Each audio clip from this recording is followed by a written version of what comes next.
entrepreneurship presentation, we chose the company Uber and its entrepreneurs. My name is Sarah Norton. Megan Eastep. Allison Standridge. Caitlin Michael. Madeline Fleming. Jaden Parker. So we decided to choose Uber, and the problem that they addressed is the idea of hailing a cab just from the touch of your phone. It was founded when Travis Kalnick and Garrett Camp attended Le Web, which was a tech conference in Paris. This came up with the idea for the timeshare limo service that could be ordered through an app. With the ease and simplicity of ordering cars through an app, it's helped this company have a rising growth. Okay, so Uber is pretty similar to any type of rideshare or taxi, but they have some unique features with their app and such. One thing is that there's many options with Uber. You can do anything from a Honda Accord to a Suburban to even a helicopter in some locations. Also, when you're waiting on your Uber or trying to figure out a ride, you can see different times and where they are, and you can track them. Like their actual car moves on the map to you. And then also, talking about the cars and the different things that you can choose, everything has a different cost. So like a smaller car would obviously be cheaper than a Suburban. And then also you can choose private riding, which, it would just be your party. But then they also have rideshare, so on your way there you can pick someone up. And then also they have a profile and a rating and details about each vehicle and the driver, so you don't have to get in a random taxi with someone that you don't know. And then also each Uber is kind of fun because they may choose different snacks or decorations or lights or music depending on you. So like I said earlier, this app idea started as a way for individuals to catch a ride through just the touch of a button. The app was launched in San Francisco in 2009, and then in 2011 they launched it in Paris, which is where they came up with the idea. In 2014, Uber was available in over 100 cities, and then in 2016 it was available in over 500 cities. Another way they've evolved is through their charity work. One of the things that they started doing was called Uber Spring Cleaning, and it's an on-demand donation pickup service where they donated more than 5,000 pounds of clothes to Goodwill. Uber Pool is another idea that they came up with, and riders that are headed in the same direction are now able to share a ride and costs with others that are headed in that direction. It helps streets become less congested and cities become less polluted.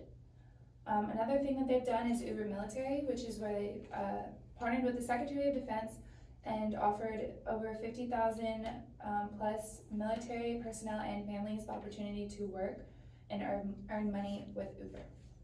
And one last thing that they've done is done the No Kid Hungry program.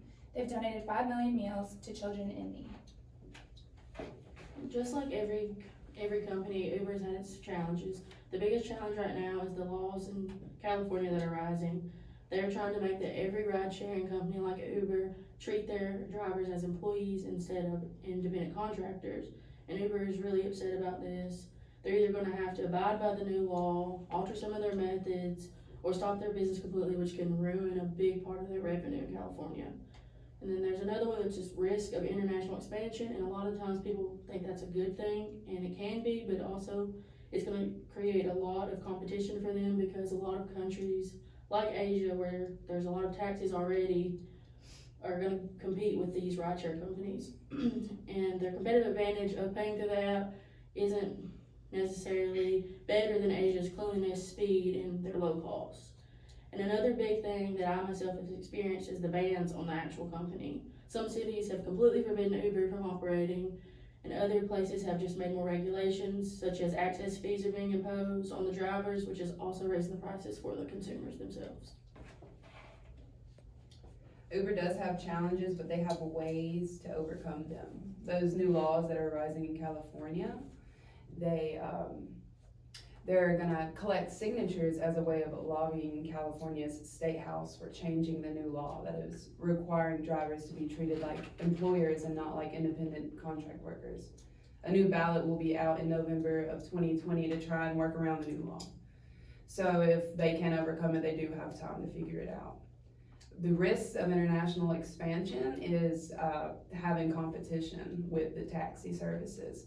And to help overcome this challenge, Uber is working on innovative ideas to be more environmentally friendly, to try and be a step ahead of their competitors. Some bans on the company, some places ban Uber, and let's see, they're working around it and finding ways to make revenue, like charging service fees for every ride to overcome that challenge. Uber has grown significantly since the company was launched in 2009. Over the next 5 years, Uber has multiple plans to continue its expansion. Their first said they want to become more environmentally friendly. They launched Uber Green as a pilot project in select cities to allow people the option to ride in electric cars. Riders can choose the green option when getting picked up, and this will send a hybrid or battery electric car to them, with all other aspects of the ride remaining the same. By implementing this initiative in more cities, Uber will have an advantage over traditional taxi systems. Since the introduction of Uber, traditional yellow cabs have seen a decline in use. While Uber is relatively the same as a taxi service, they're more technologically accessible. With the increase in technology in past years and the projected increase in years to come, more and more people are turning to their phones. This makes Uber more convenient for upcoming generations as technology advances. Along with these expansions, Uber will invest $200 million to grow its trucking venture. They plan to hire 2,000 employees over the next 3 years for Uber Freight. While the company has seen a slight decline in revenue from commercial rides, Uber Freight has seen continued growth, making it a good venture for Uber to invest in to grow their overall business.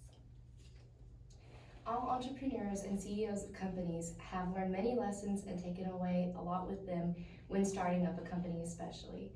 Kalanick said it best when he was asked why he didn't give up. He said, "You can't control who you fall in love with."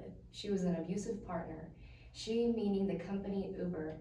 He has seen a lot of struggles with this company and how it works and how to, like they said, the competitiveness that it has and everything that it faces, but he loves it so much he can't give up. And that's something that's very important to take away from this article and from these entrepreneurs, is to have hope and never give up on your dreams.